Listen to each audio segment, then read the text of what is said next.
কিছু মায়েরা আমাদের ছেলেদের উদ্দেশ্যে প্রায় বলে থাকে যে ছেলেরা শুধুমাত্র মেয়েদের শরীরকে ভালোবাসে, শরীরের খিদে। মানে শরীরের যদি আমাদেরই শুধুমাত্র খিদে থাকতো তাহলে এই যে ফ্লিপকার্ট অ্যামাজনে প্লাস্টিকের নুনু কেনে কারা? প্লাস্টিকের ডিলটো কারা কিনতেছে? ভাই খোঁজ খবর নিয়ে দাও, 4.8 রেটিং যাচ্ছে।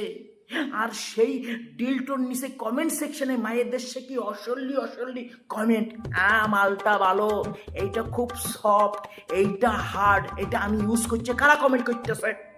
কারা করতেছে? আমাদের খালি শারীরিক চাহিদা, তোমাদের নাই। তোমাদের যদি শারীরিক চাহিদা না থাকতো তাহলে ওই যে ভদ্র যেসব বিটা পোলা পান্ডা আছে তাদের বউ কি করে চলে যাচ্ছে? ভাই কি জন্য যাচ্ছে?